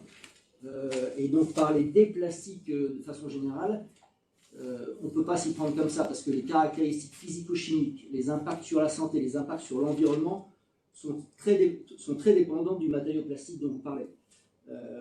Donc on est obligé à chaque fois de prendre l'usage particulier, le plastique particulier, pour être sûr de ne pas raconter de bêtises. Moi, quand dans les prises de position, on parle d'études, oui, tout le monde se gargarise d'études scientifiques. Il y en a beaucoup qui ont des biais. Il y en a beaucoup qui reconnaissent que derrière, effectivement, il peut y avoir un impact du plastique, mais ils sont incapables de différencier l'impact du plastique par rapport à d'autres facteurs qui pourraient avoir causé des soucis en termes de fonctionnement de l'organisme, parce que je voudrais également préciser, pour l'instant, il n'y a pas d'études conclusives, hormis une sur le PVC à haute dose pour les travailleurs du PVC, mais il n'y a pas d'étude qui soit conclusive sur le fait que le plastique soit cancérigène. Il y en a une seule à date qui est une étude américaine, et qui concerne le PVC, et qui conclut sur d'autres plastiques que pour l'instant ils n'arrivent à rien démontrer. Donc voilà, nous on suit ça de façon très proche, et donc on est tout à fait prêt à en discuter, tout à fait prêt à reconnaître qu'il peut y avoir des sujets. Simplement, il faut éviter d'avoir des propos globaux et généraux. Alors, sur le réemploi, j'ai été également surpris de votre prise de parole, parce que s'il y a un plasturgiste chez Polivia qui développe des emballages réemployables, je dirais de faire extrêmement attention, parce qu'à ma connaissance, en fait, la norme n'a pas été définie. La définition d'un emballage réemployable, ça n'existe pas. Donc justement, il y a deux groupes de travail qui sont en cours et qui ont pour vocation, enfin nous on appelle le gouvernement à aller extrêmement rapidement sur le sujet, donc l'horizon c'est 2027, et donc le plasturgiste qui dit qu'il développe des emballages réemployables, si effectivement au niveau de Polivia on est au courant, on va effectivement discuter avec lui, ne serait-ce que parce que il peut y avoir les dangers dont vous avez fait part, hein, les dangers sanitaires, le relargage des microplastiques, donc c'est bien pour ça qu'il est nécessaire de faire des études, de travailler avec notre centre technique, hein, puisque la particularité de la plasturgie, c'est qu'on a un centre technique qui fait pas mal de recherches, qui bosse avec le ministère de l'Environnement, qui travaille avec l'ADEME. Voilà, donc la même chose, j'ai été un peu surpris par des déclarations qui me semblent aller un peu vite. En ce qui concerne la substitution des matériaux, si on s'intéresse à l'impact sur l'environnement, j'ai été surpris que vous puissiez parler du verre comme étant un matériau de substitution possible pour le plastique, parce qu'il y en a bien un avec lequel on se compare et où en fonction des usages, en fonction des emballages, de temps en temps c'est le plastique qui est le mieux disant environnementalement. Dans certains cas ça peut être le papier carton, mais au grand jamais le verre ni l'aluminium. Donc ça... Je n'ai pas fait cette conclusion. Bon, voilà, donc, vous lirez mon article. Voilà, donc je suis un peu surpris. Donc tout ça pour vous dire en fait que nous on est totalement prêts à discuter, on discute très bien avec l'ADEME, on discute très bien avec le ministère de l'Environnement, on n'a pas tout le temps raison, voilà, mais on veut prendre des décisions basées sur des faits scientifiques, et la globalisation est complètement l'ennemi d'une approche qui soit basée sur des faits scientifiques. Voilà, je pourrais être beaucoup plus long, je vais m'arrêter là pour le moment. Merci Xavier. Peut-être est-ce qu'on a des questions en ligne, sinon on va pouvoir un autre sujet, parce qu'on va rappeler la globalisation, traiter le plastique en particulier, comment on fait à l'échelle mondiale, mais privilégier des questions. Alors, je ne sais pas si ce sont des questions, c'est plutôt des affirmations en ligne. Je vous les cite. C'est globalisant. Ne pas oublier les enjeux de décarbonation dans les switches matériaux, au-delà des enjeux d'adapter le bon matériau au bon usage. On dit ça pose la question de l'intérêt du biosourcé, dans quelle proportion et comment. Pardon pour le son lorsqu'il est un peu faible. Il existe aussi des plastiques biosourcés dont la production n'a pas besoin de terres agricoles. Ce sont deux constats. Je ne sais pas si vous voulez réagir là-dessus. J'aurais peut-être pour ma part deux questions. D'abord, on a vu dans l'exposé de M. Daclin qu'une part très importante de la pollution venait d'Asie du Sud-Est, d'Indonésie, etc. Et ça pose la question de l'exportation des technologies et des capacités industrielles que nous avons en l'occurrence. Est-ce qu'il y a des choses qui sont possibles en l'occurrence et dans quelle proportion? Parce que si nous sommes responsables au niveau européen de 3% de la pollution, mais que fait-on pour les 97% restants? Il me semble qu'il y a un sujet de ce côté-là qui peut s'exprimer également en termes, comme vous l'avez dit, la filière, enfin je ne sais pas si on peut appeler ça une filière, mais en tout cas entre la plasturgie et puis la partie recyclage et les technologies de tri, il peut peut-être y avoir des choses à faire. Et puis une deuxième question, ce serait sur les technologies clés. Quelles sont finalement celles qui vous paraissent les plus porteurs? Alors ça, c'est une question libre pour plusieurs d'entre vous, à horizon de, mettons, une dizaine ou une quinzaine d'années. Quelles sont celles sur lesquelles il faut qu'on investisse le plus? Sur cette série de questions, chacun pourra avoir un avis là-dessus. Peut-être que j'ai un point comme sur la mondialisation, les impacts mondiaux et l'exportation des technologies, qui est aussi l'exportation des régulations et des modèles économiques. J'imagine aussi les façons de faire. Peut-être Henri pour un petit point sur le traité plastique en quelques... Pas trop long, mais... Le traité plastique, je voulais revenir sur cette notion de pollution venant des pays en développement. Ça dépend comment est-ce qu'on regarde les chiffres. Effectivement, si on regarde la production, si on regarde la présence de déchets et le traitement des déchets, il vous donne raison. Si on regarde le nombre de kilos utilisés par habitant, on est dans une autre réalité. 200, pas les sources Paras, mais sur l'OCDE, 248 kilos par habitant d'OCDE, contre 77 kilos par habitant non OCDE. Il faut aussi regarder qu'une grande partie de l'industrie de ces pays asiatiques, elle vient approvisionner des marchés occidentaux, des pays riches de l'OCDE, et qu'une grande partie de ces pays asiatiques viennent traiter des déchets plastiques français, mais globaux des pays de l'OCDE. Donc il faut faire attention à ce raccourci un peu important qui consisterait à dire que la problématique plastique est avant tout une problématique des pays pauvres. C'est aujourd'hui plutôt faux, en termes d'équilibre de consommation par habitant et en termes de flux de plastique. Il faudrait aussi constater qu'il n'y aurait que les mers et les océans entourés par ces pays-là qui seraient contaminés. Or, quand on va étudier la Méditerranée, qui pour rappel est la mer la plus contaminée par les plastiques de la planète, les flux sont essentiellement des flux du Nord. Ce ne sont pas des flux des pays du Sud qui viennent contaminer la Méditerranée. Et ça, c'est très facile à faire. Il y a des modèles algorithmiques qui permettent d'étudier les courants et la circulation des courants et les zones de concentration. Et très clairement, les très gros contributeurs sont les pays du Nord, la France, l'Espagne, Chypre. C'était les trois les plus importants. Donc on voit bien que cette notion de « on a déjà fait une partie de notre travail, reste à ce que les autres la fassent », il faut faire très très attention, il faut être très précautionneux avec ça. On a un grand effort à faire, et notamment, je reviens sur ce que vous disiez, notamment également sur le modèle que nous véhiculons, qui est aussi un enjeu. En fait, sur le développement des pays en voie de développement, on a parlé du poids très fort d'emballage dans la production de résine plastique.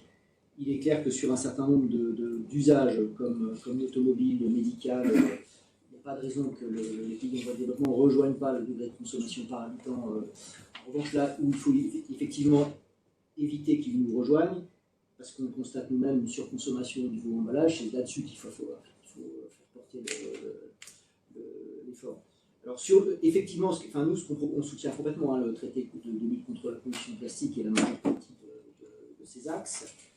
Donc, en premier lieu, l'exportation de la réglementation française, le système de REP. Il faut travailler sur la collecte. Alors, il faut dire également, le recyclage, pour l'instant, on n'en est qu'au balbutiement en France. On reconnaît très volontiers qu'au niveau du recyclage des plastiques, on a pas mal de progrès à faire.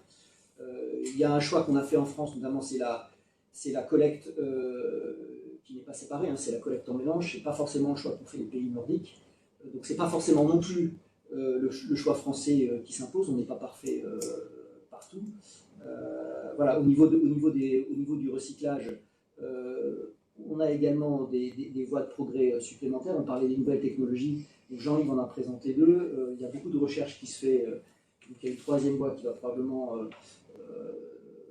faire jour d'ici les années 2030, qui est la purification par cellules supercritiques, qui va utilement compléter le recyclage mécanique, qui va nous rendre moins dépendants du recyclage chimique.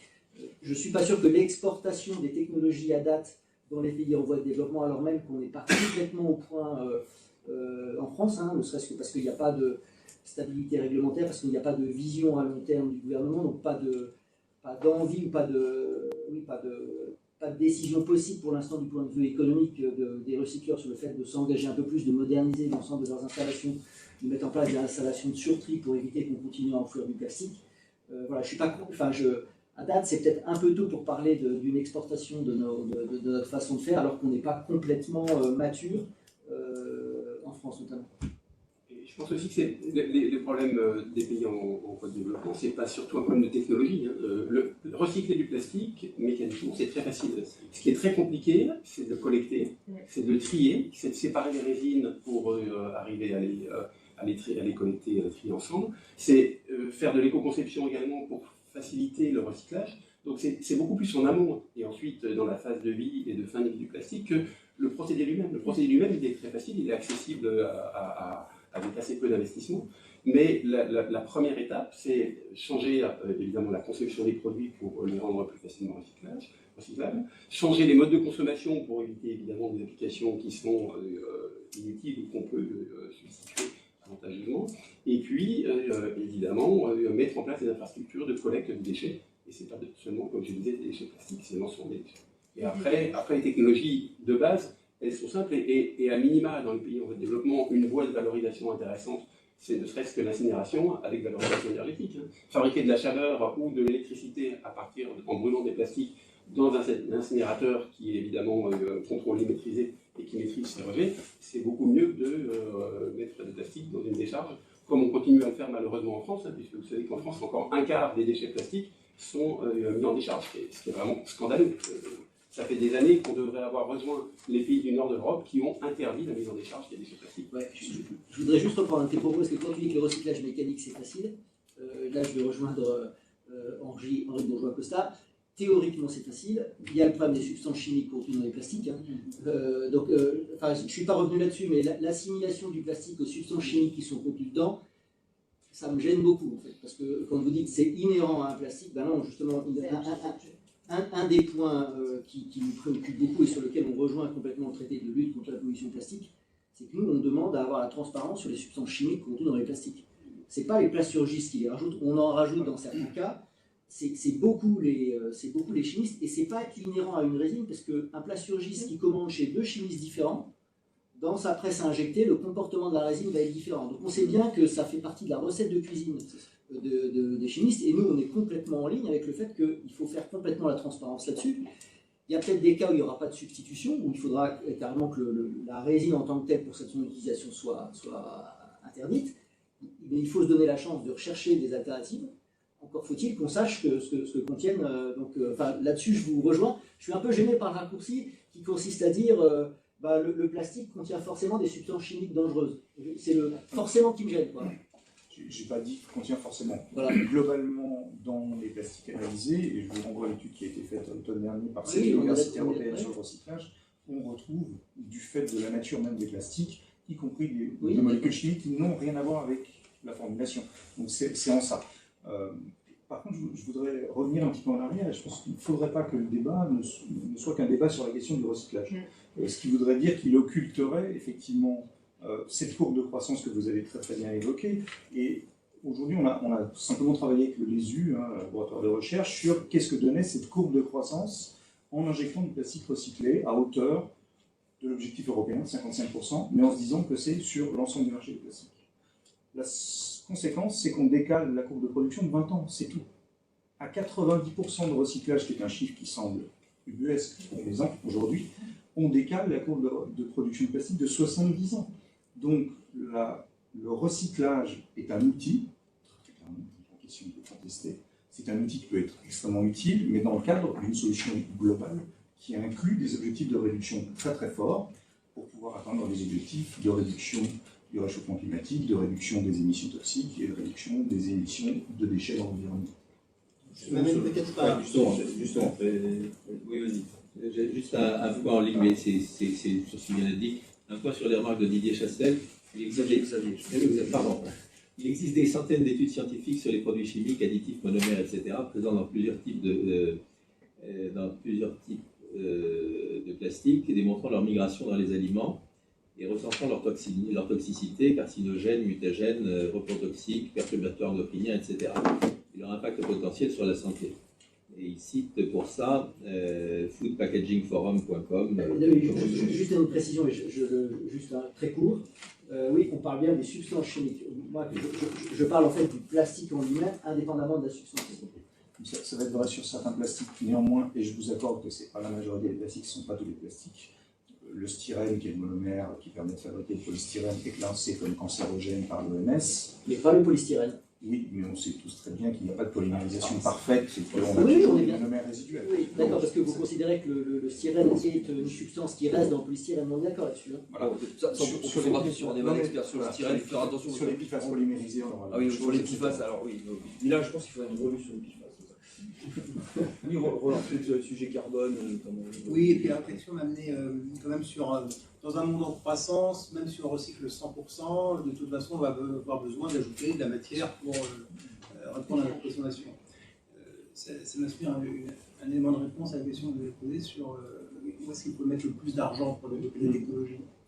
On s'est essayé il y a quelques années, on travaille à dessiner des scénarios de transition, de neutralité carbone, et qui intègrent les questions d'économie circulaire et de soutenabilité en fait en matière d'utilisation de matières premières.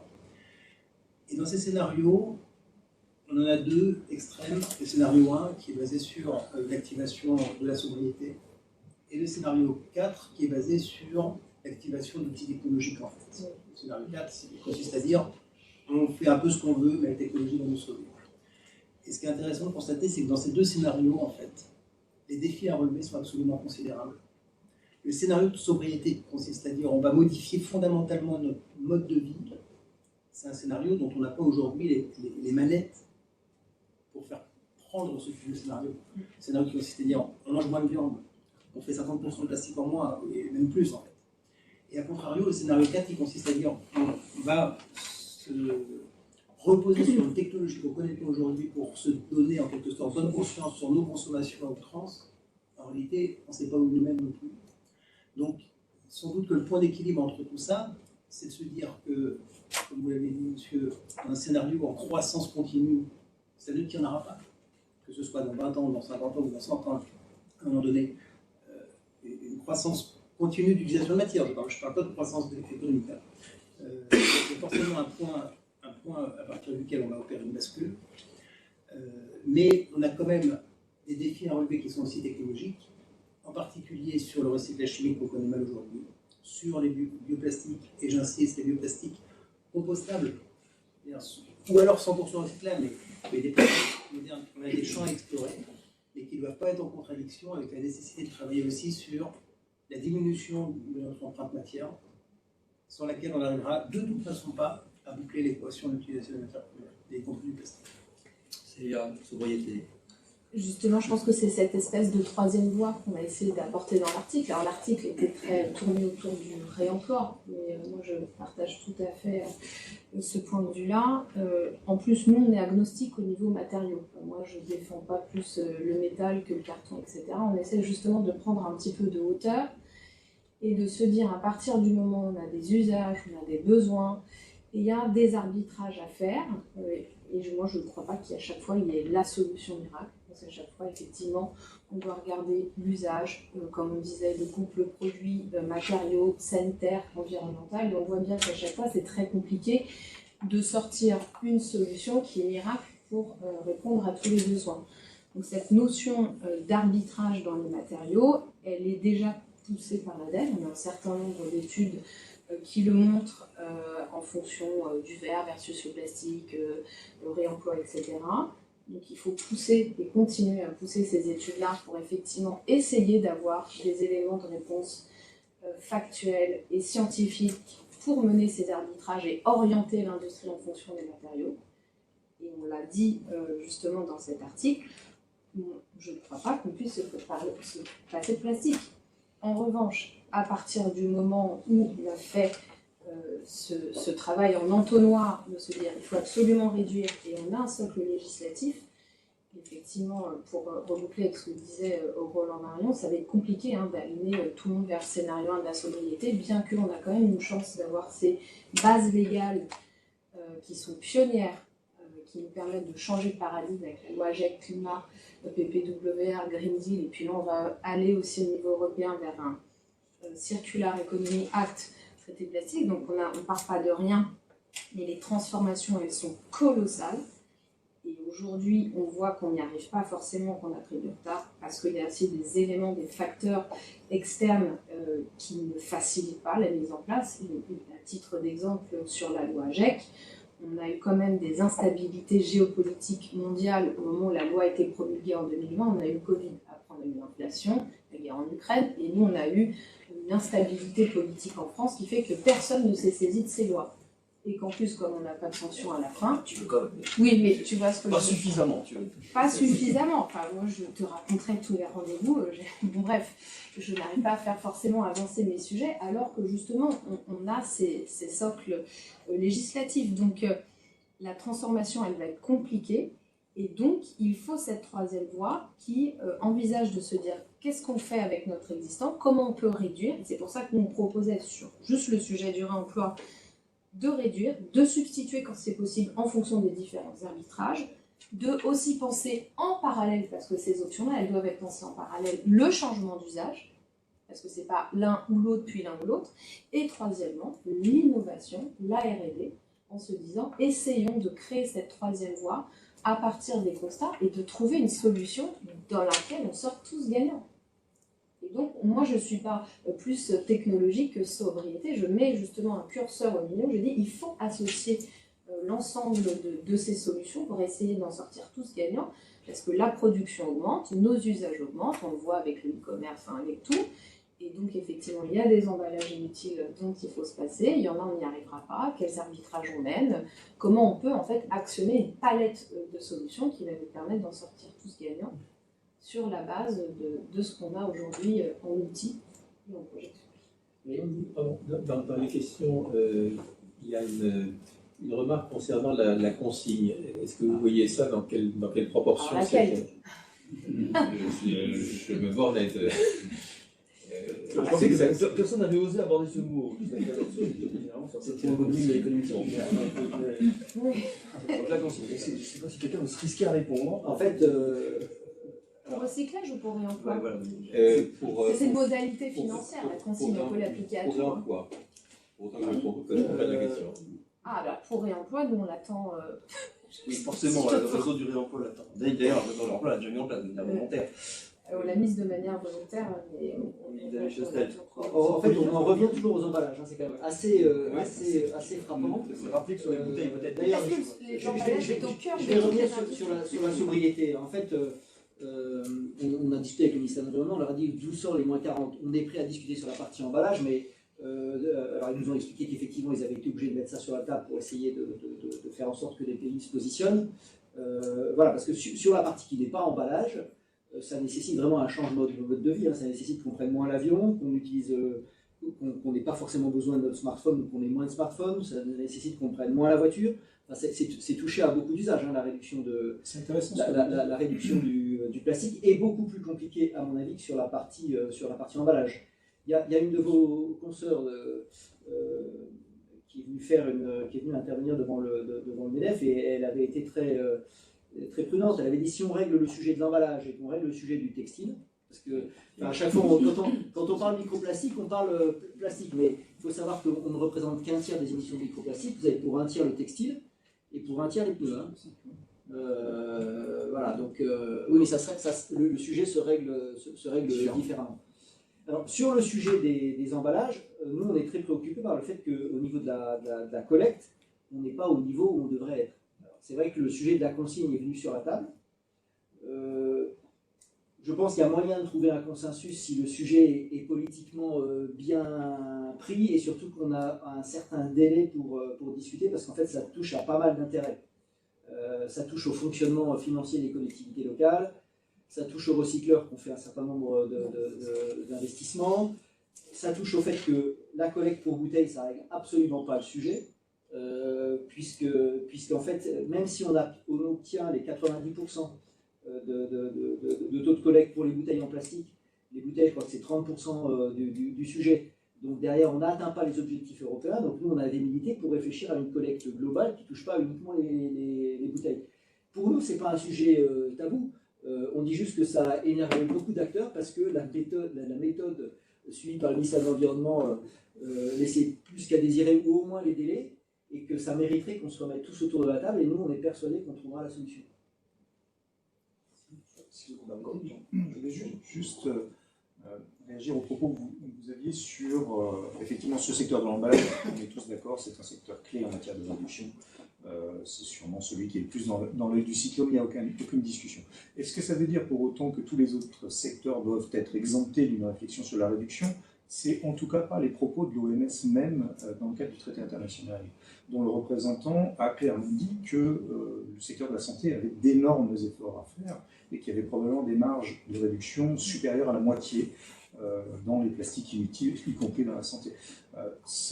Évidemment, c'est un sujet qui est bien plus compliqué, que je n'aurais pas la prétention de traiter, qui demande une qualité, une technicité qui est autre.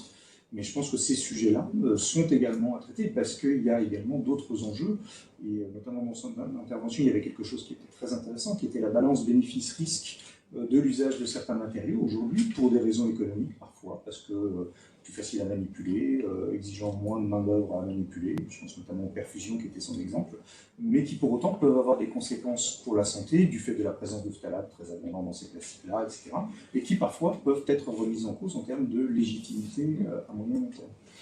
Il y a un mémoire d'ingénieur élève des mines sur l'utilisation des plastiques dans la santé qui montre qu'il y a quand même quelques exemples où ça peut marcher. Alors, sans aller jusqu'à provoquer une grève générale des infirmières, si on veut leur demander de tout laver à l'eau bouillante plutôt que de jeter du plastique. Donc il y a un certain nombre d'applications qui ne sont pas modifiables, mais il y a des pratiques qui permettent tout de même de faire quelques éléments. Je dirais même que il y a un extrait qui est dans la revue, absolument, ainsi que sur d'autres secteurs, pas que les emballages, les textiles aussi qu'on a évoqués, 70% des textiles sont plastiques, le bâtiment, etc. Dans la revue, on a plein d'illustrations qu'on ne peut plus développer tout autour de la table aujourd'hui. Et également, je vais faire brièvement de la publicité pour cette maison, c'est-à-dire le Conseil général de l'économie, qui a fait un rapport avec le CGEDD et l'IGF sur les filières REP et les voies d'amélioration possibles, ce qui est effectivement aussi un des sujets. Un dernier point, ce qu'on Marion a commencé à l'évoquer, effectivement, je le partage, quand on veut aussi alors là, notre sujet c'est le plastique, se sortir du plastique, mais au global, voilà, il y a aussi la surconsommation, la fast consommation, etc. On parle de transformation de modèle économique, et aujourd'hui, la réalité assez globale, c'est que les modèles économiques alternatifs ne sont pas compétitifs par rapport à ce qu'on a aujourd'hui. Et notamment, quand on parle de réemploi, etc., ce sont des modèles dans lesquels on rajoute des maillons de la chaîne de valeur, donc on rajoute de l'humain, de la main-d'œuvre, et c'est ce qu'on disait. Et 80% de ces coûts, c'est de la main-d'œuvre, c'est de l'outil industriel. Et aujourd'hui, les questions qu'on n'a pas abordées dans cette revue, mais qu'on doit aborder, c'est si on veut développer ces modèles économiques alternatifs, quels sont les outils financiers qu'on a aujourd'hui dans nos mains pour accompagner ces modèles qui ont besoin d'être couvés au démarrage et prendre leur envol et deviennent pérennes sur le long terme. Et ces questions-là, aujourd'hui, à mon sens, elles ne sont pas encore bien résolues. Donc il y a des outils législatifs, des outils financiers et d'autres typologies de mécanismes qu'il faut absolument creuser, parce que sinon on sera en permanence en compétition avec les modèles actuels et on ne sera pas gagnant, et donc on restera sur ce qu'on a aujourd'hui. Et notamment, in fine, si ça coûte cher de mettre en place, ça coûtera cher pour le consommateur, et le consommateur, il arbitre entre le temps et l'argent, et souvent d'abord en fonction du coût. Sur le réemploi, vous avez aussi le sujet du producteur, puisqu'en fait, qui dit réemploi veut dire standardisation des emballages, veut dire absence de différenciation entre les marques. Donc je ne suis pas sûr que les metteurs en marché soutiennent complètement le réemploi, et comme vous le dites d'ailleurs, du point de vue du bénéfice environnemental, ça nécessite de pousser l'étude jusqu'au bout entre le réemploi et le recyclage. On n'a pas été... voilà, ça dépend du modèle adopté, ça dépend de... Alors la standardisation est en bonne voie, et puis là on va notamment sortir en mois de mai un projet à grande échelle. On pourrait développer, y compris sur les questions d'analyse de cycle de vie, il y a des débats. Je sais pas si on a... C'est plus sur la globalité des modèles économiques qui font partie de la clé. Nous sommes déjà un de peu la en solution. retard. On va peut-être avoir pitié de ceux qui attendent en ligne. J'ai une dernière remarque, mais c'était une remarque sur le fait que l'économie circulaire est mal nommée parce que du fait du premier principe de la thermodynamique, il y a une déperdition d'énergie à chaque fois, et donc il faudrait mieux parler d'économie en spirale. Je vous laisse cette considération. Si vous me permettez, juste une remarque parce qu'elle est très importante là-dessus. L'économie circulaire, historiquement, c'est un concept inventé par un économiste qui est Kenneth Boulding dans les années 60, qui n'a rien à voir avec la circularité des matériaux, mais absolument rien à voir, qui a à voir avec le fait de réinscrire l'activité économique humaine dans les grands cycles de la nature. Le terme circulaire vient de là. Et dans ce sens-là, il est légitime. Dans le sens de la circularité des matériaux, il pose question, je vous d'accord. Bien d'accord. Bon, écoutez, sauf s'il y a un regret pour une ultime question, y compris autour de la table, je crois que je vais vous remercier pour ce débat et ces éclairages qui sont multiples. Ça a clairement montré que la question est importante, qu'elle est complexe, qu'elle ne peut pas être traitée, comme l'a dit M. Jastel, en parlant du plastique en général, mais bien des plastiques et des situations très différentes que ça recouvre, qu'il faut tenir compte à la fois de ce que nous pouvons faire en France et en Europe, mais aussi de l'exportation de modèles, de contrôle dans des pays qui sont également émetteurs fortement, même s'ils sont moins émetteurs par tête que les pays de l'OCDE. Qu'il faut espérer qu'il y aura un jour un traité international. Je suis moyennement optimiste au vu des élections américaines et de leurs résultats à ce sujet, mais ça c'est une question qui reste à voir. Et de toute façon, les élections sont avec des constantes de temps de 4 ans et les sujets que nous venons d'évoquer sont avec des constantes de temps plus longues, et en tout cas qui resteront structurelles. Donc voilà. Merci donc pour vos éclairages qui ont été très riches. Merci pour les questions qui ont été posées en ligne. Et puis, eh bien, notre prochaine réunion sera sur un tout autre sujet puisqu'elle portera sur les dispositifs médicaux et l'industrie des dispositifs médicaux, ce qui est partiellement avec un lien avec les plastiques, mais seulement partiel. Merci. Merci. Merci.